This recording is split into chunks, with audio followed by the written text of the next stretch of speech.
Alhamdulillahirobbilalamin. Tadi berikan kesempatan kesehatan ya. Tolong yang lain di unmute dulu ya. Nanti kalau mau jawab baru dibuka. Di mute maksudnya. Oke, alhamdulillah kita masih diberikan kesehatan oleh Allah hingga saat ini. Kalian masih sehat-sehat kayaknya wajahnya tuh. Wajahnya kita. Tapi mungkin wajah-wajah belum mandi, saya nggak tahu lah. Yang jelas keuntungannya kalian daring itu, kalian mandi atau enggak berefek, nggak kelihatan gitu ya. Pokoknya dulu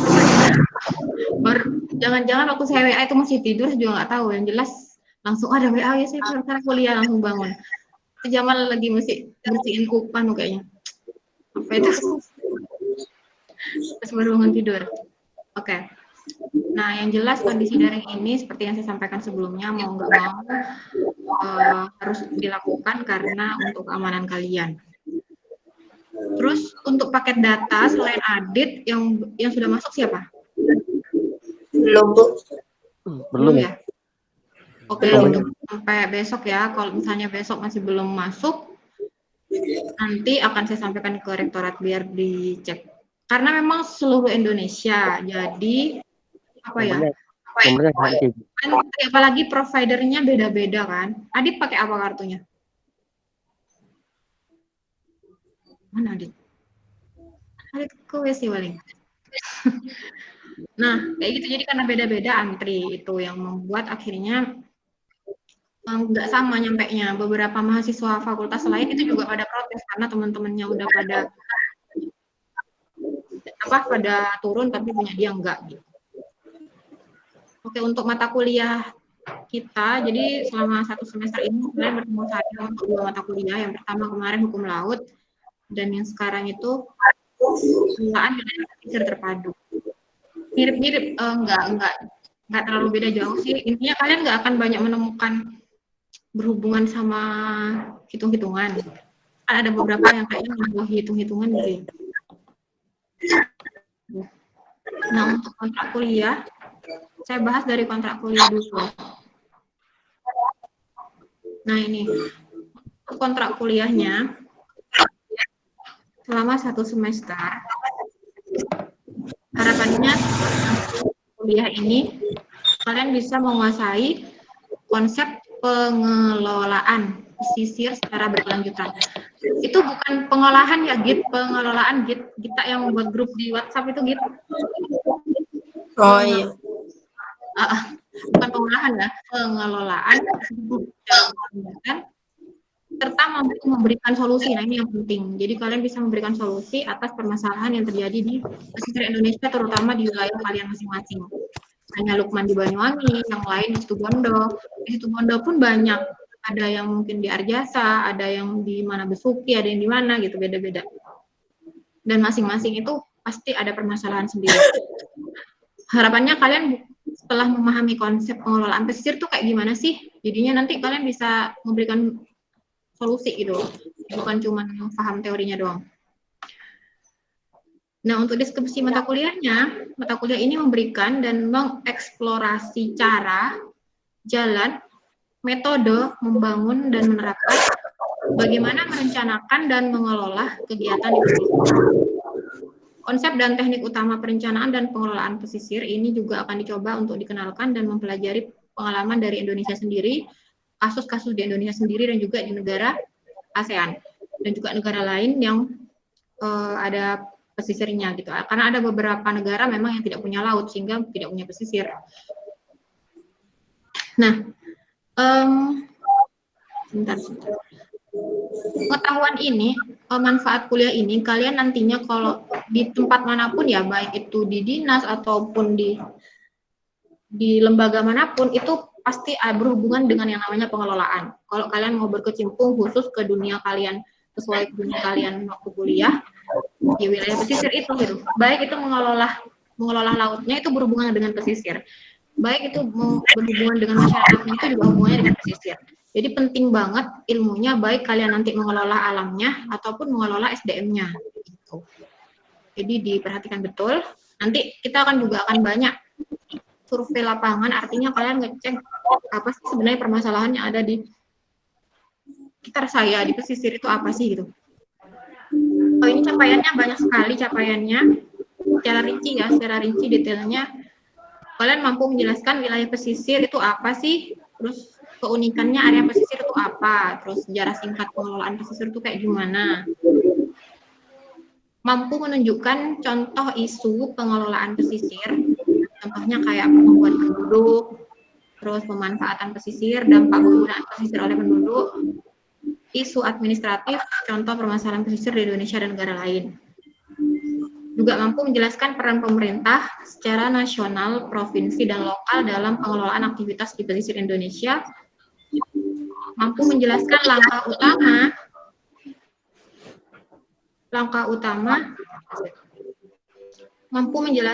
utama dan penting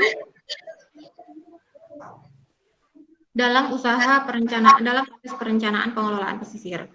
Juga memberikan contoh strategi apa sih yang dapat digunakan untuk mengatur aktivitas pesisir, karena masing-masing permasalahan pasti punya cara-cara strategi sendiri-sendiri. Kemudian konsep perencanaan dan pengelolaan pesisir dalam program perencanaan dan pengelolaan. Jadi namanya proses itu kan nggak langsung pelaksanaan, ada proses perencanaan. Jadi harapannya kalian tuh nggak cuma ujuk tahu-tahu pelaksanaannya di lapangan kayak gitu. Jadi kalian tahu rencana awal-awal prosesnya, stepnya itu yang biasanya pemerintah lakukan apa sih gitu. Ini suaranya siapa ya? Kita suruh matikan aja, Bu. Matikan dulu gitu. Menjelaskan pengetahuan tentang perkembangan saat ini dalam praktek perencanaan dan pengelolaan pesisir. Yang jelas kita akan lebih banyak membahas yang di Situbondo, yang contoh daerah lain itu membandingkan saja nantinya. Kemudian harapannya bisa menjelaskan dan melakukan riset penting dalam bidang perencanaan dan pengelolaan. Di akhirnya kalian bisa menentukan satu pokok masalah yang mau diangkat, permasalahan pesisir, kira-kira tahap perencanaan yang kalian lakukan seperti apa, kalau kalian jadi stakeholder misalnya kayak gitu. Nah, ini ya pokok bahasannya. Tentang wilayah pesisir, isu pengelolaan pesisir, konsep perencanaan dan pengelolaan, teknik-teknik utama perencanaan dan pengelolaan, dan riset bidang pengelolaan itu. Strateginya secara langsung, ini secara kita dianggap secara langsung atau tidak langsung ya? Tidak langsung ya. Kalau secara langsung kita di kelas. Awalnya kan kita mau langsung, cuma karena kondisinya tidak tiba-tiba begitu, 1 hari, berapa 3 hari ya sebelum masuk tuh, tiba-tiba ada keputusan harus lakukan. Jadi mau nggak mau yang dipersiapkan awalnya offline, jadi online semua. Dan dengan segala kekurangan online itu, ya kita sama-sama berjuang semua gitu. Dosen pun juga bingungan kalau online itu nggak seenak offline lah. Kemudian eksperimen tadi, ada metode eksperimen yang kalian survei di lapangan itu, di lapangan. Git dimatikan gitu. Kemudian metodenya, metode ceramah, diskusi, dan diskusi di kelas. Tugas-tugasnya kuis ya, soal-soal. Biasanya kalau kuis itu praktek. Ini maksudnya terkait dengan ini, apa namanya, eksperimen itu, kalian menjelaskan maksudnya, dan penelitian dengan salah. Untuk penilaiannya, TS, kehadiran dan keaktifan, itu biasa. Nah, ini contoh. Suaranya nggak jelas, Bu. Nggak jelas. Punyanya kita masih belum. Iya. Punya kita nggak dimatikan aja, Bu. Apanya itu? Iya itu tak suruh matikan. Mikrofonnya matikan. Mikrofonnya gitu. Jangan gitu. Punya, makanya suaranya double gitu, Bu. Tanda mute itu lagi, tanda apa itu? Tanda apa itu ya? Tanda mic. Tanda mic itu lagi dipencet biar tanda ada merahnya silang itu baru dah. Udah ya kali ya. Nah, ini contoh penilaiannya. Misalnya saya minta kalian mencari contoh permasalahan yang terjadi di pesisir di kota kalian. Kalau kalian mencarinya cuma satu, ya nilainya itu 50-60. Kalian mencari 2 permasalahan dan menganalisis, nilainya 61-70. kalian mencarinya cuma 3, karena mintanya cuma 5 kan. Kalau kalian nyarinya 3 dan menganalisis, kalian dapat nilai 71 sampai 80 tergantung dari bobot pendapat kalian. Kemudian kalau 4, kemudian dan dianalisis 81 sampai 90, dan kalau 5 bisa 91 sampai 100. Sekali lagi tergantung dari bobot, tapi minimal 91. Kalau disebutkan 5 permasalahan sekaligus kayak nyebutin, oh ini penyebabnya kayak gini Bu, terus yang dilakukan pemerintah itu sejauh yang saya tahu ini gitu, itu dulu. Misalnya itu pertanyaan yang paling sederhana. Kok Senin ini ya, belum saya ganti nih. Ini Kamis ya, ini kemarin yang hukum laut ini, belum tak ganti. Untuk jadwal perkuliahannya kita hari Kamis, kalau hukum laut itu yang Senin. Nah ini tanggalnya aja yang belum saya ganti. Tanggalnya aja yang belum saya ganti, terus yang jelas kontrak kuliah. Kemudian kita akan membahas sedikit tentang pesisir. Dilanjutkan minggu depan tentang kalian akan saya kasih tugas ya minggu ini, terus minggu depan jadi menyampaikan yang kalian kerjakan terkait dengan permasalahan di wilayah pesisir dan peran pemerintah yang sudah dilakukan, yang kalian tahu, bukan yang kalian tahu baik dari internet atau dari informasi dari siapa, tanpa ke pihak sana. Kalau yang langsung ke pihak sana itu nanti tugas yang lain. Nah ini ya, panjang banget ini intinya. Dan seperti yang saya sampaikan di awal, nanti kalian pertemuan ke berapa ya? 14 itu 24 Desember kayaknya, 24 Desember. Setelah itu kalian libur 2 pekan. Libur 2 pekan baru masuk lagi satu pertemuan. Terus libur persiapan UAS per UAS. Gitu. Oke, ini kontrak kuliahnya. Saya stop sharing dulu. Ada yang masuk ya, oke. Kita udah ngebahas kontrak kuliah. Sekarang saya mau ngebahas, kita langsung ke materi inti ya. Oh, sudah ada bergabung Arif.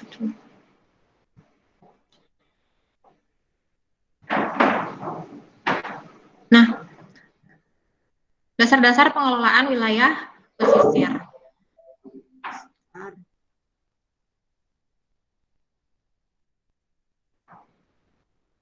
Tuh, susah di ini.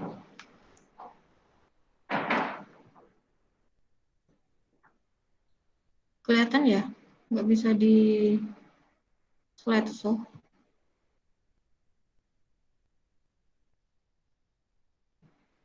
Nah, oke. Dasar-dasar pengelolaan wilayah pesisir. Kata-kata. Jadi pengelolaan wilayah pesisir atau bahasa Inggrisnya itu ICM ya, atau ICZM. Integrated Coastal. Biasanya kalau ICZM itu Integrated Coastal Zone Management, zona pantai, pengelolaan zona pantai secara terpadu, atau ICM Integrated Coastal Management. Nah, apa sih pengertiannya dan kenapa harus ada ini? Jadi pengelolaan wilayah pesisir secara terpadu ini adalah proses pengelolaan yang mempertimbangkan hubungan timbal balik antara kegiatan pembangunan yang dilakukan oleh manusia yang terdapat di wilayah pesisir dan lingkungan alam atau ekosistem yang secara potensial terkena dampak kegiatan-kegiatan tersebut. Jadi intinya ini kalau kita membahasakan itu, pengelolaan ini adalah pengelolaan anti egois. Karena biasanya kan program-program itu dilaksanakan secara sektoral oleh bidang tertentu, oleh dinas-dinas tertentu. Walaupun sebenarnya kadangkala wilayah tersebut itu sebenarnya merupakan bagian dari pengelolaan dari beberapa dinas, bukan hanya satu dinas. Nah, terus kadangkala yang terjadi di lapangan juga, ketika terjadi pengelolaan suatu wilayah, fokusnya ke program itu tanpa mempertimbangkan faktor-faktor lain di sekitarnya yang bakal terdampak. Kayak misalnya masyarakat kena dampaknya enggak ini, kalau misalnya contohnya misalnya pembangunan jembatan di laut misalnya. Itu kalau yang dinamakan dengan pengelolaan wilayah pesisir terpadu, dia memperhatikan kira-kira masyarakat ini kena dampaknya dalam hal apa sih itu? Dalam segi ekonomi kena dampaknya enggak? Terus ekosistem kalau terjadi pembangunan jembatan di laut ini bagaimana ekosistemnya? Apakah ikan-ikan bakal lari atau seperti apa? Nah, itu yang diperhatikan. Itulah yang namanya pengelolaan wilayah pesisir terpadu. Jadi nggak egois gitu, memperhatikan aspek-aspek lain yang bakal terdampak oleh aktivitas pembangunan itu. Baik pembangunan apapun itulah, baik itu misalnya kalau di Blok itu kita punya Blok ya, pembangunan ekowisata mangrove. Itu kan prosesnya juga panjang, jadi nggak asal-asal pengen buat wisata terus yang penting menghasilkan uang gitu, masyarakat punya objek wisata baru, enggak. Jadi ada beberapa faktor yang diperhatikan, nanti kita jelaskan di belakang. Nah, oleh karena itu secara geografis Integrated Coastal Management itu mencakup DAS, daerah aliran sungai bagian hulu, lahan pesisir seperti pantai, dunes, lahan basah, perairan pesisir dan estuaria atau air payau ya, dan perairan laut lepas yang masih dipengaruhi oleh aktivitas pesisir serta segenap kegiatan yang terdapat di dalamnya. Nah, di sini lebih detail nanti kita di belakang. Ini terlalu banyak kata-kata memang. Suatu proses penyusunan dan pengambilan keputusan secara rasional tentang pemanfaatan wilayah pesisir beserta segenap sumber daya alam yang terkandung di dalamnya secara berkelanjutan. Jadi bukan hanya memanfaatkan wilayah pesisir aja, tapi juga sumber daya yang lain juga diperhatikan dalam rangka terus berlanjut gitu ya, baik keberlangsungan masyarakat sekitar maupun keberlangsungan sumber daya alamnya. Proses ini dirancang untuk mengatasi permasalahan fragmentasi. Fragmentasi itu terkotak-kotak ya, yang secara inheren terjadi pada pendekatan pengelolaan secara sektoral, misalnya perikanan, migas, perhubungan, pariwisata, dan lain-lain. Pada terpilahnya jurisdiksi atau peraturan secara hukum antara tingkatan pemerintahan dan pada peralihan antara lahan daratan dan perairan. Saya jelaskan ya biar tidak bingung. Jadi proses ini dirancang untuk mengatasi permasalahan yang terkotak-kotak. Misalnya kayak DKP punya program sendiri perikanan, pariwisata punya program sendiri pariwisata. Salah satu contohnya yang nyambung antara pariwisata dengan perikanan itu adalah Kampung Kerapu. Kalau kita lihat Kampung Kerapu itu sebenarnya adalah penanggung jawabnya adalah DP, Dinas Perikanan. Namun di sisi lain, Dinas Pariwisata juga ikut andil untuk mengelola wilayah tersebut terkait wisatanya. Nah, karena itu dua lembaga tersebut mau nggak mau, suka tidak suka, senang tidak senang harus berkolaborasi gitu ya, berkolaborasi untuk pengelolaan secara terpadu. Jadi nggak jalan sendiri-sendiri gitu. Itu yang dimaksud. Jadi mencegah permasalahan atau mengatasi permasalahan fragmentasi yang secara inheren. Walaupun memang ada beberapa kegiatan di lapangan di pesisir yang mau nggak mau itu harus memang dikotak-kotakin, tidak bisa terpadu gitu. Jadi tidak semua kita suruh untuk harus terpadu semua nih, enggak. Nanti kita bahas di belakang mana yang terpadu dan mana yang memang butuh berjalan sendiri-sendiri gitu. Nah, Integrated Coastal Management ini tidak menggantikan peran pengelolaan sumber daya pesisir secara sektoral, tetapi menjamin bahwa kegiatan-kegiatan tersebut berfungsi atau berlangsung secara harmonis. Jadi dengan terpadu tadi bukan berarti menggantikan pengelolaan Kampung Kerapu oleh Dinas Perikanan atau oleh Dinas Pariwisata, enggak. Tapi dengan ICM itu pengelolaan secara terpadu itu, jadi mereka lebih koordinasinya lebih baik sehingga tahu, oh kalau dari segi pariwisata kita menginginkan seperti ini. Terus DKP menyampaikan kita maunya juga seperti ini. Ekosistem dari lingkungan di Kampung Kerapu juga harus diperhatikan. Jadi nanti walaupun mau bikin spot-spot yang baru, jangan di sini gitu. Jadi koordinasi itu penting dalam rangka kegiatan-kegiatan itu berlangsung secara baik dan harmonis kayak gitu. Oke. Ini ya. Pengelolaan wilayah pesisir terpadu dari dimensi ekologis atau lingkungan. Jadi pada dasarnya ekosistem alamiah, lingkungan alamiah kita di lapangan itu memiliki 4 fungsi pokok bagi kehidupan. Yang pertama, dia sebagai jasa pendukung kehidupan, life support service seperti udara dan air bersih. Kemudian jasa kenyamanan, tempat rekreasi, itu kan dari alam. Misalnya kita salah contohnya Blekok atau Kampung Kerabu, Blekok lah. Jasa pendukung, di situ ada udara dan air bersih, lingkungan. Jasa kenyamanan, rekreasi, refreshing. Kemudian penyedia sumber daya alam. Jadi ekosistem juga ada di situ. Ada di situ mangrove bisa hidup di situ, terus kemudian ikan-ikan juga dari mangrove, akhirnya ikan-ikan juga banyak yang memijah di situ, berkembang biak di situ. Dan yang terakhir dia penerima limbah juga gitu. Jadi lingkungan itu 4 faktor ekologis ini. Yang terakhir ini yang nggak mengenakan ya. Jadi misalnya saja di sungai yang di Blekok itu, pembuangan sampah misalnya yang terjadi di di sungai itu biasanya kan jalannya juga ke sana. Jadi mau nggak mau mereka juga terima limbah, apalagi mungkin ada beberapa perusahaan yang membuang limbahnya ke sungai, ujung-ujungnya juga ke sana gitu. Apalagi yang tidak ada ininya ya, unit pengolahan limbahnya. Kalau secara ekologis ada 3 prasyarat tercapainya pembangunan secara berkelanjutan. Jadi harmonis secara spasial. Spasial ini misalnya contohnya di Blekok ya. Di Blekok itu ekowisata mangrove. Di sana itu dibagi mana sih zona pemanfaatan dan zona konservasi. Zona pemanfaatan tuh yang bisa dimanfaatkan oleh masyarakat untuk misalnya kayak jualan, terus kemudian untuk rekreasi. Sedangkan zona konservasi itu zona yang nggak boleh diotak-atik, masyarakat nggak boleh foto-foto di situ. Ini luar biasa sekali sih ilham menurut saya mengatur Blekok itu, dan memang tidak asal-asalan membuat ekowisata mangrove sehingga mereka berhasil mendapatkan juara 1 award terbaik ya nasional kalau nggak salah tentang pengelolaan ekowisata. Jadi mereka itu seharusnya kalau mau bagus, kalau mau cakep gitu ya, kalau mau indah, jembatan itu kan mungkin masuk di dalam mangrove-mangrove itu. Jadi kan keren, bisa lihat burungnya gitu. Cuma sekali lagi faktor yang diperhatikan itu adalah faktor keberlangsungan dari Blekoknya. Blekok itu atau hewan-hewan kayak lain kok di Baluran tuh penyu, mereka itu akan terganggu kalau terlalu banyak orang yang datang, sehingga tetap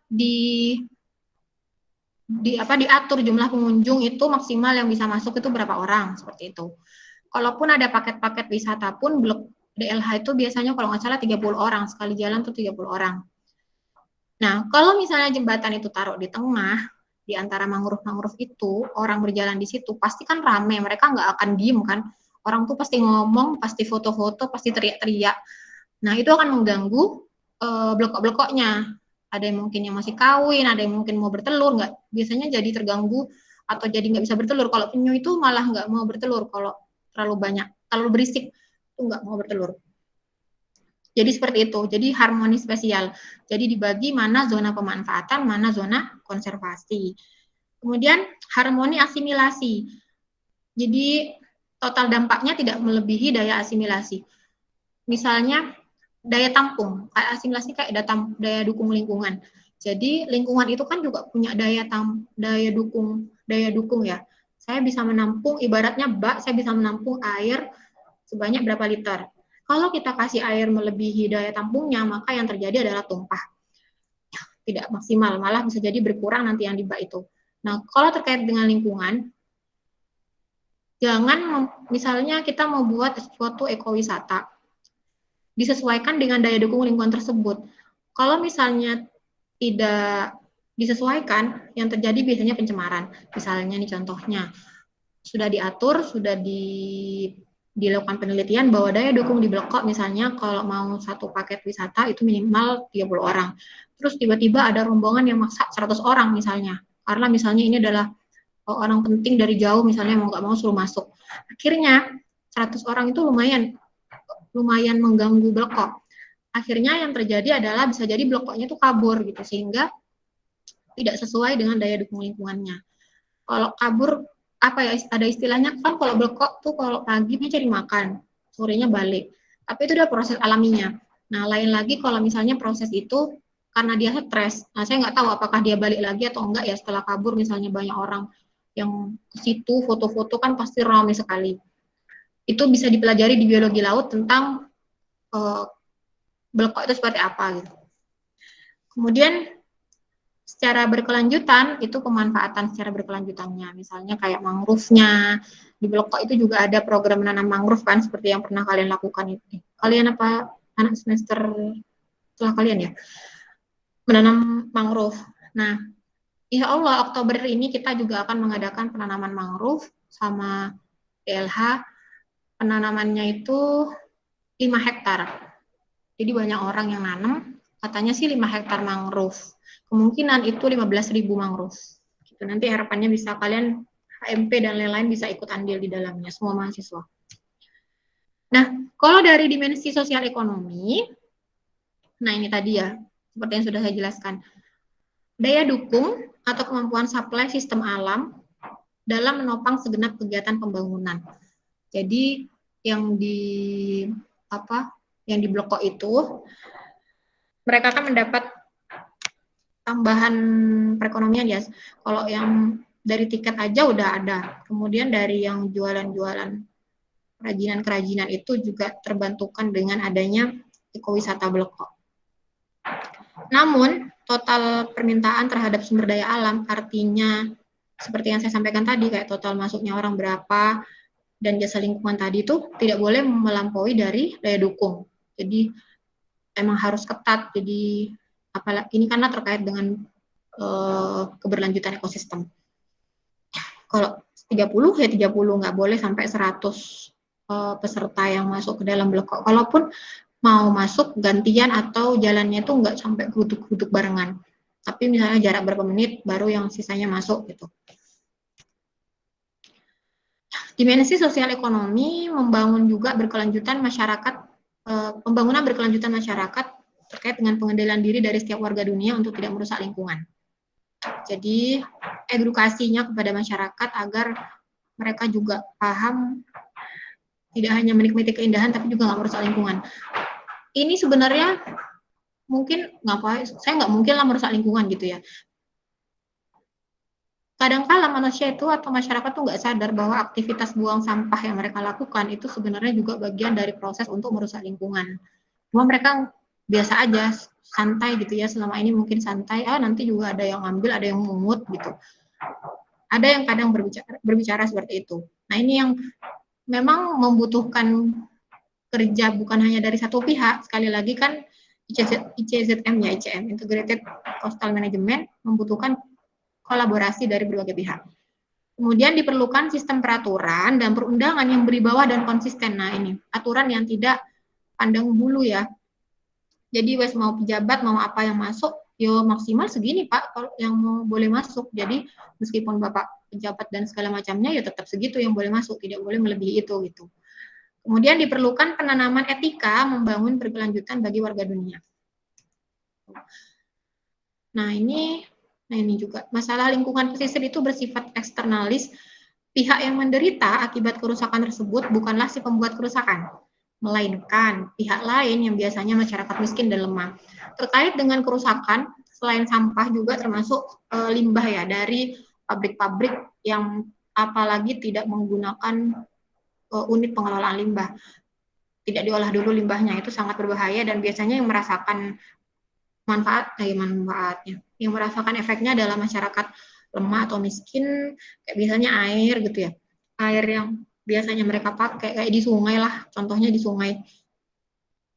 Ada masyarakat yang masih menggunakan air itu untuk mandi, entah di sungai itu sudah dibuat apa itu namanya ya, kayak ditutup gitu sudah, tapi airnya tetap pakai dari situ, kayaknya mandinya tetap di sungai. Nah itu yang gimana ya, sebenarnya harusnya itu sudah nggak ada kayak gitu, tapi kayaknya di beberapa tempat kemarin saya di Asam Bagus itu masih menemukan itu, masuk ke pelosok itu masih ada yang menemukan kayak gitu.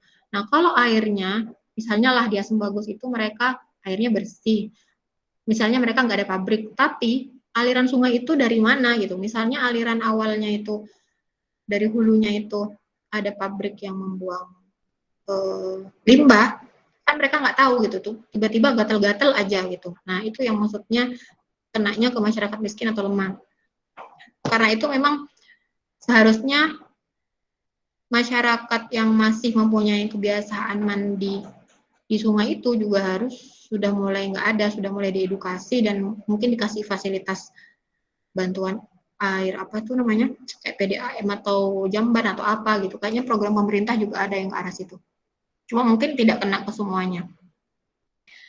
Kemudian pembangunan berkelanjutan hanya dapat dilaksanakan dalam sistem dan suasana politik yang demokratis dan transparan. Karena kalau terkait pembangunan, contohnya di tempatnya Lukman ya,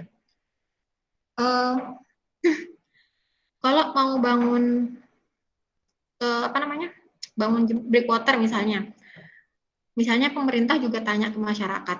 Jadi sistemnya itu demokratis, transparan, tanya juga ke masyarakat. Pak, ini biasanya ombaknya jam segini setinggi apa atau apalah gitu, intinya tanya ke masyarakat juga. Terus agar apa itu breakwaternya itu dalam waktu setahun tuh nggak langsung hancur gitu, tapi bisa bertahan lebih dari 1 tahun.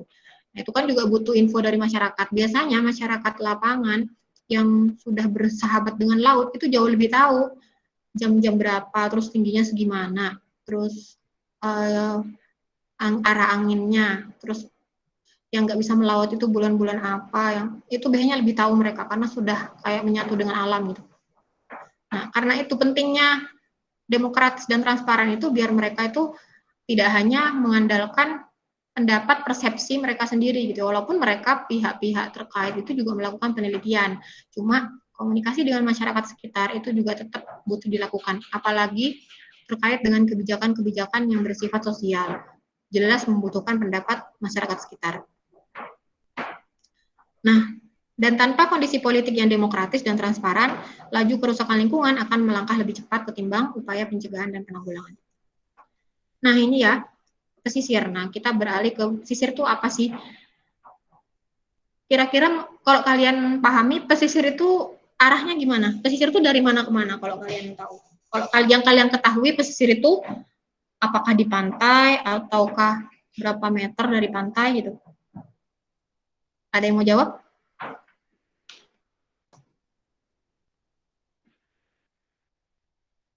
Halo? Nggak ada yang nyaut? Oke. Siapa yang mau jawab? Ya, gimana? Pesisir daerah sekitar itu dari batas dari batas pantai menuju ke arah daratan, Bu. Berapa Pesisir. kilo kira-kira? Berapa ya, Bu? Paling 1 kiloan lah, Bu. 1 kiloan ya? Iya. Oke, ya itu salah satu pendapatnya betul gitu. Oke, makasih Adit. Nah, jadi ada 2 pesisir itu kawasan peralihan atau interface area antara ekosistem laut dan darat. Kalau batas ke arah darat, artinya gini ya. Jadi ada 2 batas ke arah darat. Nah ini, jadi dari mana tuh? Dari garis pantai, dari yang anggap ini pasang tertinggi lah dari garis pantai, terus ke darat. Seperti yang Adit tadi bilang, ke darat. Jadi secara ekologis, pengertiannya, kalau dari si ekologis, pesisir itu kawasan daratan yang masih dipengaruhi oleh proses-proses kelautan, seperti pasang surut, intrusi air laut. Intrusi air laut itu kayak masuknya air laut ke dalam tanah, sehingga biasanya berpengaruh terhadap air tawarnya masyarakat tuh jadi kena efek air laut, sehingga biasanya airnya itu agak asin. Ada kan menemukan di beberapa tempat kayak gitu, saya mandi itu masih asin gitu. Jadi itu masih wilayah pesisir, masih secara ekologis itu masih wilayah pesisir karena dapat pengaruh dari intrusi air laut atau masuknya air laut yang nyerap ke tanah itu loh. Kalau secara administratif, batas terluar sebelah hulu dari pantai atau jarak definitif secara arbiter. Jadi dari garis pantai ke ke darat itu sejauh 2 km, ada yang bilang 20 km, tinggi sekali ya. Dari garis pantai. 20 km itu lumayan. Lumayan tuh. Itu secara administratif. Kemudian secara perencanaan itu bergantung pada permasalahan atau substansi yang menjadi fokus. Misalnya pencemaran dan sedimentasi. Suatu pesisir itu suatu kawasan darat di mana dampak pencemaran dan sedimentasi yang ditimbulkan di sini memberikan dampak ke kawasan pesisir. Itu jadi pengertiannya banyak, ada yang secara ekologis, secara perencanaan. Terus terkait dengan mangrove juga ada yang mengartikan bahwa batas terluar itu sebelah hulu kawasan hutan mangrove. Nah ini ya, kalau yang dari garis pantai ke darat. Nah, selain garis pantai ke darat, tadi yang sekitar 2 km itu juga ada batas ke arah laut. Nah ini, batas ke arah laut. Nah kalau batas ke arah lautnya, pesisir itu kawasan laut yang dimaksud laut, apakah masih masuk pesisir? Yang dimaksud pesisir itu kalau cari ekologis, kawasan laut yang masih dipengaruhi oleh proses-proses alamiah di darat, aliran sungai, aliran air tanah, atau dampak kegiatan manusia di darat, bahan pencemar, sedimen, atau kawasan laut yang merupakan paparan benua atau continental shelf. Nah, continental shelf itu yang di sini. Yang saya lingkari itu, jadi dari 0 meter sampai 200 meter dari air ini, laut permukaan, atau dari rata-rata pasang surut, tinggi rata-rata pasang surut, itu sampai 200 meter ke bawah itu masih masuk pesisir. Setelah itu, sudah masuk ke ocean. Itu, kalau sudah masuk laut lepas. Kalau continental slope itu lereng ya, continental rise itu kakinya, terus sudah masuk yang dalam. Nah gitu, jadi bahan pencemar itu kan biasanya limbah-limbah itu orang-orang itu membuang limbah dari perusahaannya biasanya kan pakai pipa. Itu biasanya di area-area itu continental shelf. Jadi pesisir itu kalau secara ekologis sampai ketinggian laut. Ketinggian laut. Sampai continental shelf yang 1 sampai 200 meter dari batas laut permukaan. Nah, kalau secara administratif, jadi pesisir itu tadi kan batas dari arah garis pantai ke darat, berapa kilometer tadi, 2 kilometer. Kemudian batas dari garis pantai ke arah laut itu sejauh 4 mil. 4 mil. Nah, ada yang tahu nggak 1 mil laut itu berapa kilometer? Ada yang tahu 1 mil itu berapa kilo sih? Jadi 1 mil itu sama dengan 1,852 kilometer. Jadi kalau anggap hampir 2 ya berarti ya. Hampir 2 kilometer, 1 mil itu hampir 2 kilometer. Jadi kalau 4 mil berarti hampir 8 kilometer ke arah laut itu masih masuk wilayah pesisir. Itu. Jadi samalah dengan ini ya, ini 200 meter itu paling sekitar 8 kilometer itu continental shelf itu.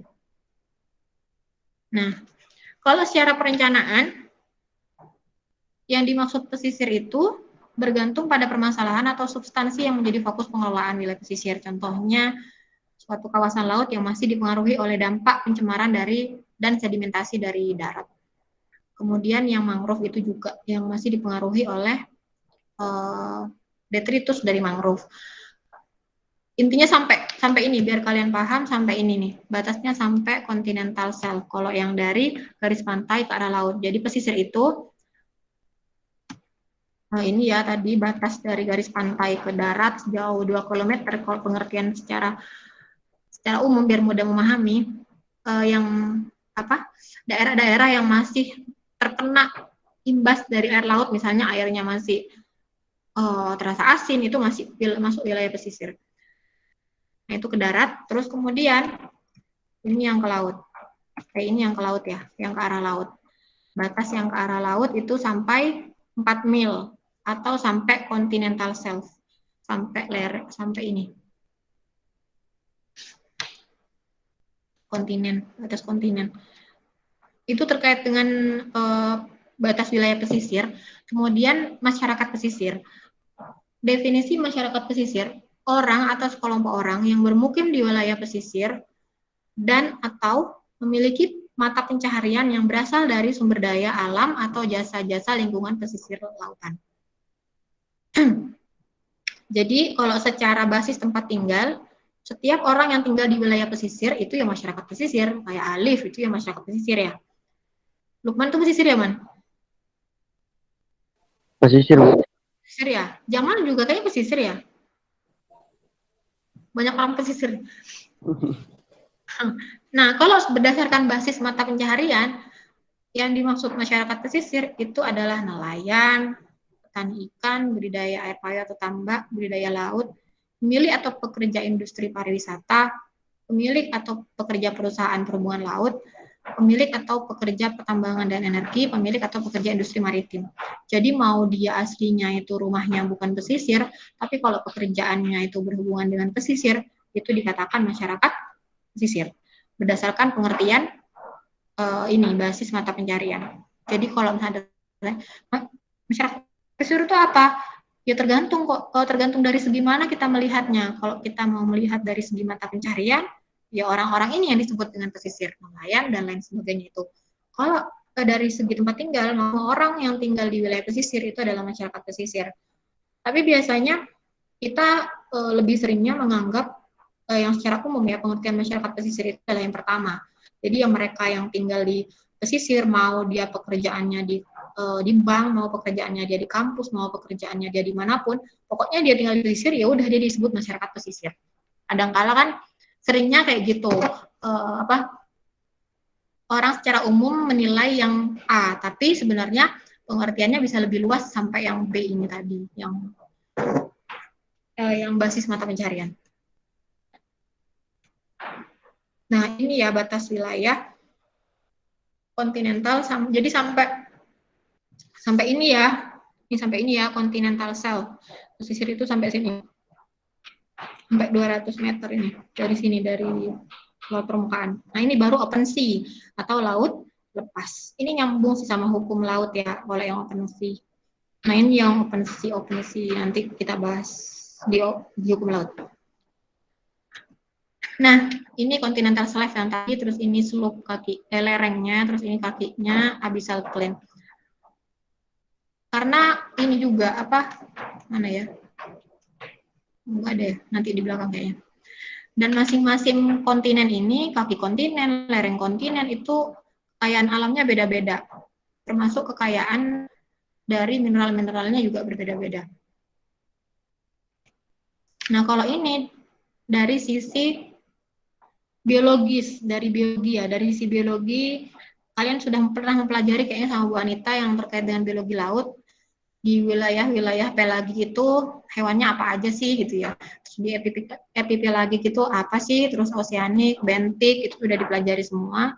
Ini pembagian terkait dengan biologi, secara biologis. Nah, ini terkait dengan kekayaan alam. Jadi di continental shelf, minyak, gas bumi, sulfur, batu bara, intan, dan lain itu terdapat di sini. Jadi ini masih merupakan bagian dari pesisir yang perlu dikelola oleh unsur-unsur terkait. Sedangkan continental slope, ada fosfor di situ, continental rise, ada nodul yang terdiri dari mangan, besi, kobalt, nikel, itu sudah wilayah open sea atau laut lepas. Ini yang paling atas ya, sampai 200 meter ini masih merupakan wilayah pesisir. Kenapa sih kawasan pesisir itu harus dikelola dengan baik? Nah, berdasarkan Odum dan Thiel, kawasan pesisir yang sangat produktif dan mengandung potensi pembangunan yang tinggi, 85% kehidupan biota laut tropis itu bergantung pada ekosistem pesisir. Apa aja sih ekosistem di pesisir itu? Ada yang tahu ekosistem di pesisir rata-rata apa? Itu di gambar ada tuh. Ekosistem pesisir. Jadi 85% kehidupan biota di laut tropis, Indonesia kan tropis, itu bergantung pada ekosistem di pesisir. Apa contohnya? Itu ya yang di atas ya, mangrove. Mangrove. Terus yang tengah itu gambarnya apa? Yang tengah itu gambarnya apa?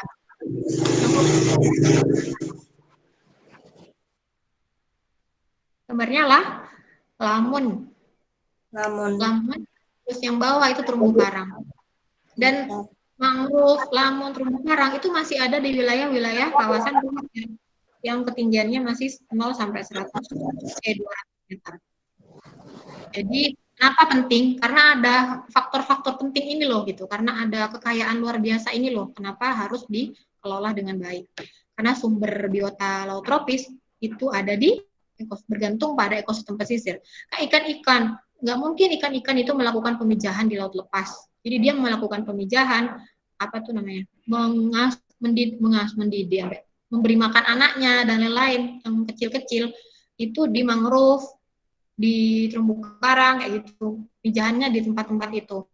Setelah besar baru mereka pergi kemana-mana gitu.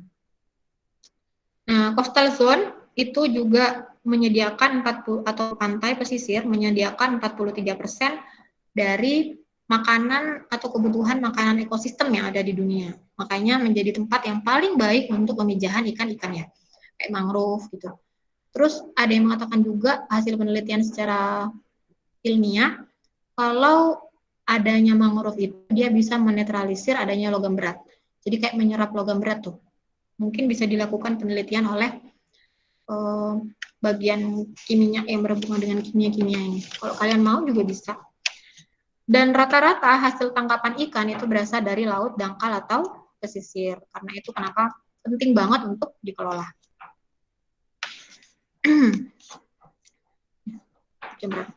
Nah, pengelolaan wilayah pesisir secara terpadu ini merupakan suatu pendekatan pengelolaan wilayah pesisir yang melibatkan 2 atau lebih ekosistem, sumber daya, dan kegiatan pemanfaatan secara terpadu guna mencapai pembangunan wilayah pesisir berkelanjutan.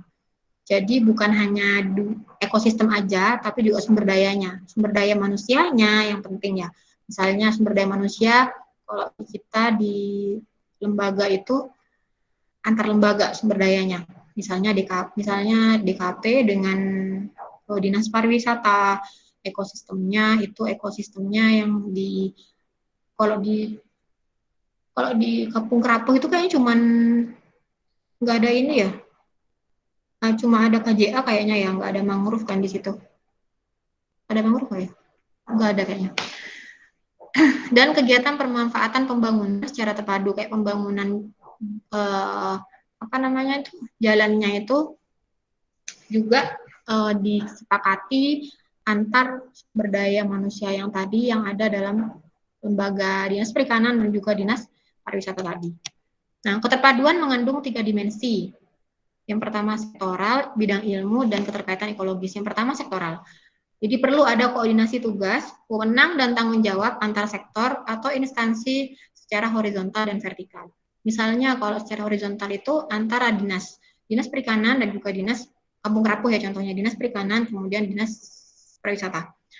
Kemudian itu tanggung jawabnya dibagi-bagi. Kamu bagian urusan ini. Jadi tugasnya sudah dibagi-bagi, jadi tidak ada tumpang tindih job desk. Kemudian vertikal, secara vertikal ke bawah dan ke atas. Misalnya ke bawahnya itu ke masyarakat.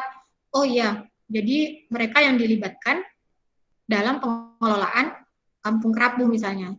Karena apa? Karena kalau mereka yang tinggal di situ, kalau mereka diberdayain, mereka dikasih gaji dari situ misalnya ikut mengelola, maka mereka akan merasa memiliki. Kalau seseorang itu merasa memiliki, dia akan lebih maksimal untuk menjaga gitu. Karena dia orang sana gitu. Jadi secara vertikal ke bawah maupun ke atas, horizontal itu yang sejajar ya. Nah, kemudian itu antar sektor.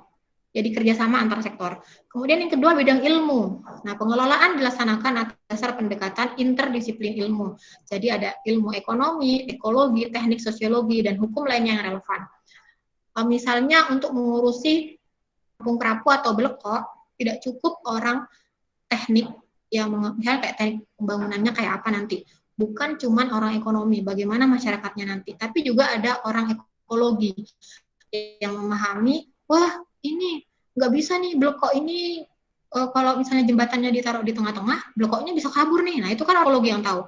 Kalau orang ekonomi kan nggak mungkin tahu bahwa Blekok itu misalnya jam-jam bertelurnya jam berapa misalnya ada ya. Kemudian perkembangbiakannya seperti apa, yang terganggu dengan apa aja sih selain berisiknya suara orang kayak gitu. Nah itu kan orang ekonomi nggak akan tahu. Kalaupun tahu hanya tahu secara umum. Yang lebih detail tahu adalah orang biologi atau ekologi. Terkait dengan mangrove itu ekologi. Nah, bagaimana dengan ilmu sosiologi?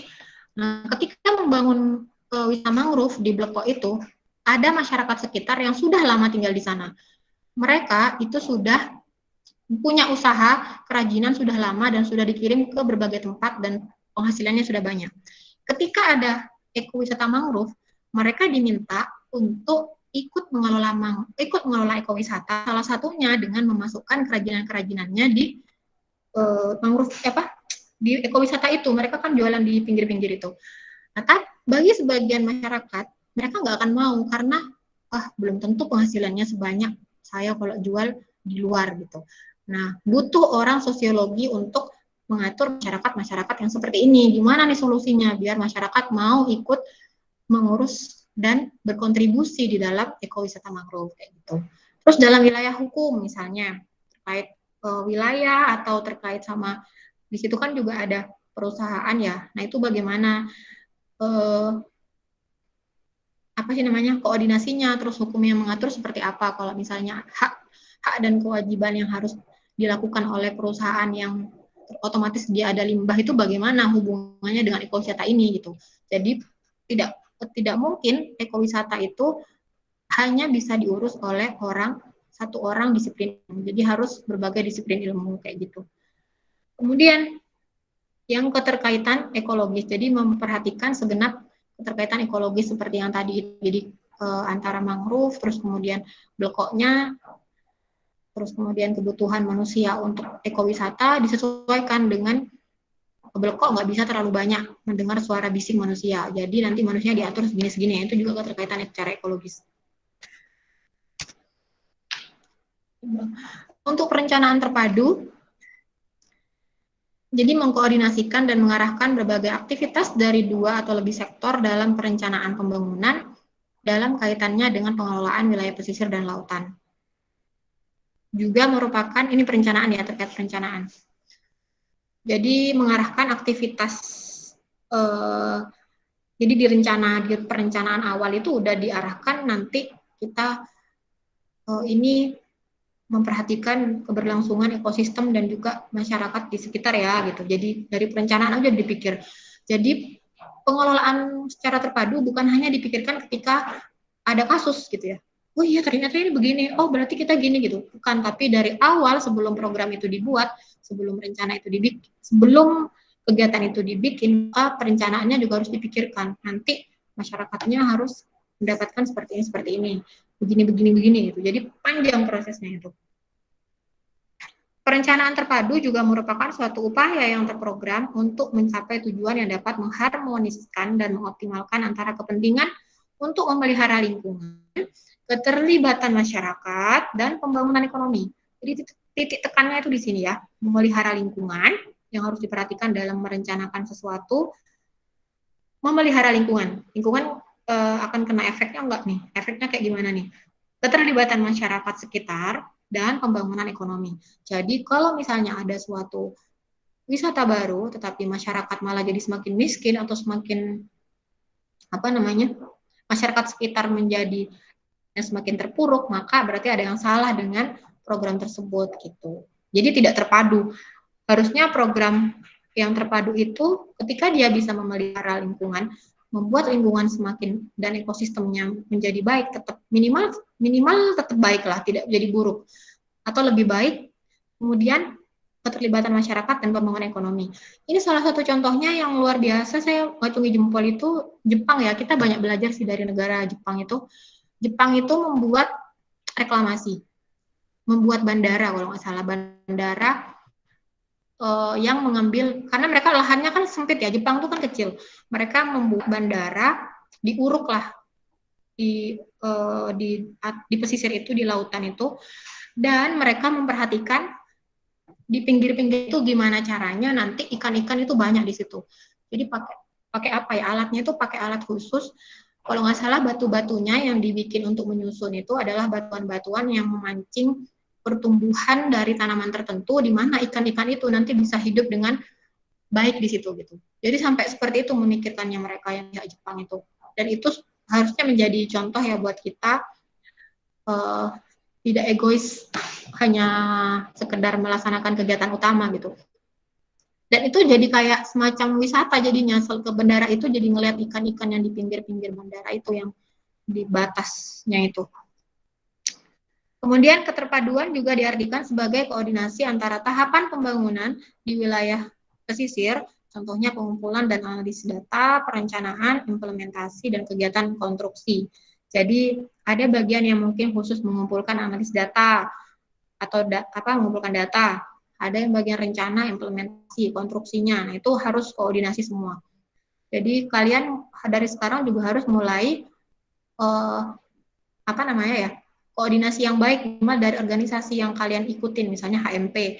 Komunikasi itu penting banget. Jadi ditanya apapun ya kalian harus jawab. Misalnya kayak di HMP ada program apa, ya kalian misalnya nggak paham, saya nggak paham programnya, bisa dijelaskan detail, ulang nggak ya, jangan diem gitu. Jadi ini penting kalian ketika sudah bekerja itu komunikasi itu menjadi nomor satu.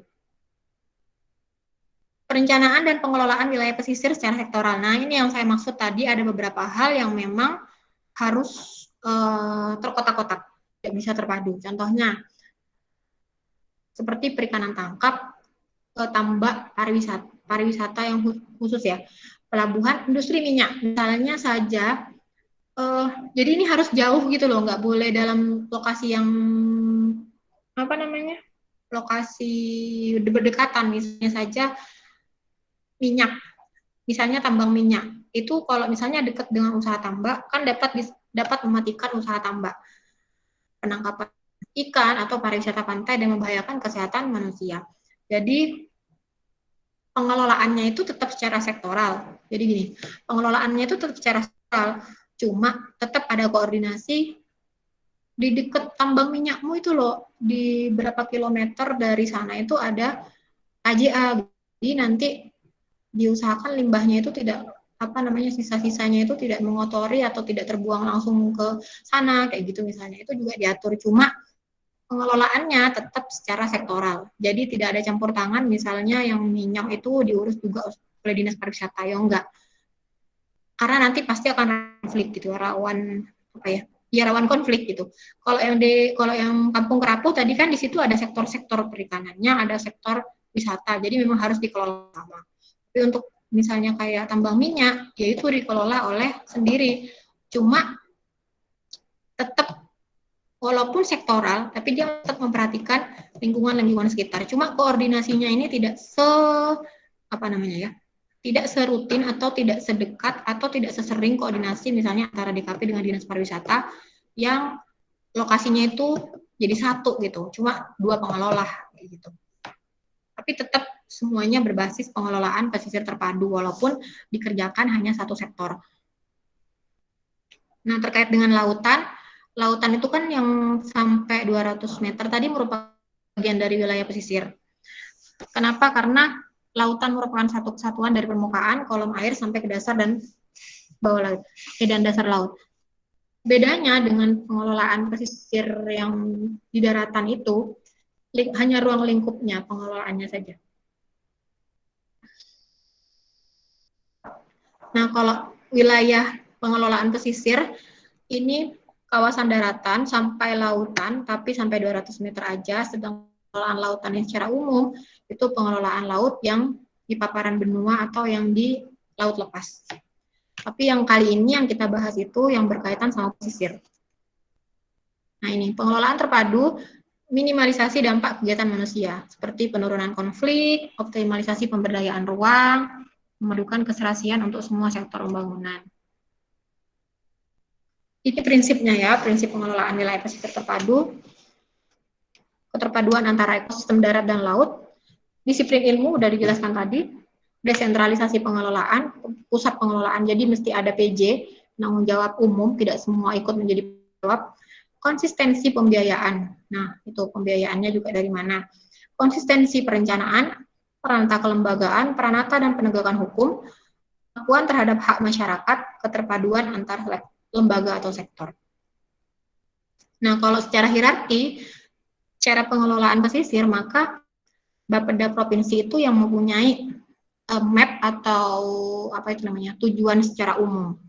Kemudian turunannya Bapeda provinsi atau kabupaten itu rencana strategisnya, rencana zonasi, terus rencana pengelolaan, rencana aksi, terus rencana pembangunan zona baru di dinas-dinas yang dinas-dinas terkait. Misalnya kayak pengelolaan wilayah mangrove itu sudah bukan wilayahnya perikanan, tetapi wilayahnya Dinas Lingkungan Hidup. Sedangkan seperti wilayah budidaya perairan itu sudah merupakan wilayahnya Dinas Perikanan, kayak gitu, yang berbau perikanan tangkap juga. Tapi perikanan tangkap itu kalau dinas itu hanya ini bukan hasil tangkapan. Kalau hasil tangkapan dan lain itu ke provinsi, sudah jadi wilayahnya provinsi. Sedangkan kayak manajemen SDM-nya, kayak nelayannya itu dari Dinas Perikanan. Jadi udah ada job desk-nya sendiri, dan memang yang paling bawah atau dinas-dinas terkait itu yang langsung ke rencana aksi di lapangan. Nah, ini untuk konsep pelaksanaan pengelolaan wilayah pesisir. Urutannya seperti itu ya. Jadi untuk rencana aksi ada mencakup tujuan, cakupan kegiatan, tatanan pelaksanaan dan manfaat, rencana pengelolaan, rencana kerja, pengaturan paket terpadu kegiatan, public campaign, terus alokasi ruang dan sumber daya, pemilihan penempatan kegiatan juga diatur, alokasi ruang itu maksudnya wilayahnya. Kemudian alokasi sumber dayanya, renstra pengelolaannya strategis ya. Renstra ini yang nanti turunannya itu adalah program jangka panjang, jangka pendek. Jadi isu pengelolaan, target kinerja, organisasi, lembaga, rencana kerja, dan koordinasi itu. Nanti kita akan, ini hanya awalan ya, kalian akan membahas nanti lebih detail di belakang. Terus, nah ini tugas satunya, langsung ada tugas ya. Jadi tugas 1, carilah 5 permasalahan pesisir daerahmu, terserah masalah apa. Pokoknya masalah yang masih ada di sekitar pesisir itulah, baik itu di pantai, di laut, di yang kontinen shelf, atau di darat yang 2 km dari garis pantai. Buat list 5 permasalahan serta analisis dan jelaskan. Jadi masing-masing itu kalian jelaskan ini penyebabnya, infonya begini, gini dijelaskan. Terus kemudian, dan pemerintah itu setahu saya sudah melakukan langkah-langkah seperti ini gitu. Jadi tugasnya nggak sampai ribet nyari, nggak buat makalah dulu ya. Yang jelas ini intinya kalian mencoba mencari 5 masalah, terus kalian mencari tahu, entah itu dari internet. Intinya sekarang jangan mencari, tugasnya bukan mencari tahu ke pihak yang bersangkutan, misalnya kayak Kampung Kerapu. Kalian tidak saya tugaskan untuk langsung tanya ke DKP, enggak. Yang jelas misalnya dari internet kalian membaca, oh ini katanya permasalahannya karena ini, gitu. Penting kalian setidaknya tahu dulu permasalahan yang muncul di sekitar kalian, di sekitar situ Bondo atau di sekitar daerah Lukman. Kalau Lukman itu apa gitu ya. Kayak misalnya kalau di Lukman permasalahan yang emas itu mengotori pesisir, membuat limbah di pesisir itu juga bisa diangkat. Jadi hal-hal adit itu mungkin tambaknya dan apalah yang ada di sekitar situ juga bisa diangkat. Oke, nanti tugasnya ini saya share di Classroom, ngerjainnya ngumpulnya juga di Classroom. Oke, insya itu ya yang bisa saya sampaikan. Mungkin ada sedikit pertanyaan nanti kalau biar kuota. Oh itu sudah ada tambahan kuota kalian ya? Saya belum dan yang lain juga belum, cuma Adit ya. Oke, silakan kalau ada pertanyaan. Nanti kalau misalnya ada pertanyaan tambahan bisa di Classroom.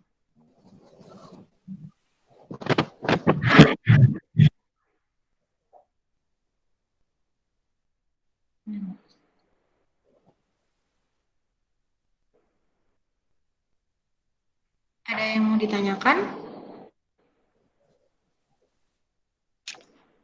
Gelap ya? Gak ada ya? Kalau nggak ada yang mau ditanyakan, sudah jelas dengan tugasnya ya? Sudah ya? Sudah jelas dengan tugasnya ya? Sudah, Bu. Oke. Iya. Maksimal dikumpulkannya tugasnya itu sebelum kuliahan. Nah, minggu depan itu saya minta masing-masing, jadi minggu depan itu kita masing-masing kalian menyampaikan, Bu, kan kalian sudah nulis tuh di Google Classroom. Nah, terus minggu depan tuh menyampaikan masing-masing permasalahan tersebut. Penyebabnya apa, terus kemudian pemerintah sudah melakukan ini, jadi nanti biar yang lain juga tahu ternyata masalah seperti ini ya, Situbondo atau Banyuwangi gitu. Terus yang lain mungkin juga ada pendapat nantinya. Jadi bukan presentasi sih. Kalian menyampaikan aja. Kalau mau buat PPT lebih bagus. Tapi kalaupun nggak buat PPT juga nggak apa-apa. Misalnya ngomong aja gitu. Cuma buat PPT lebih bagus. Oke, insya Allah itu ya, paham ya? Oke, sudah beberapa menit ini kalian. Kita lanjutkan di classroom. Kalau ada pertanyaan-pertanyaan, nanti hasil rekaman ini saya upload di YouTube. Biasa, kalian bisa lihat ulang. Misalnya masih ada yang bingung, lihat ulang. Dan PPT-nya juga saya share di classroom. Jadi bisa kalian cek kapan saja kalian mau. Kalau misalnya bingung, misalnya mau ujian juga dilihat ulang, dibuka ulang, jadi saya jelaskan bisa. Oke, terima kasih atas kehadirannya. Semoga ilmunya bermanfaat dan bisa membawa banyak kebaikan buat kalian dan sukses selalu buat kita semua. Ya, halakum rabik pada tawanan amin al-mutari. Assalamualaikum warahmatullahi wabarakatuh.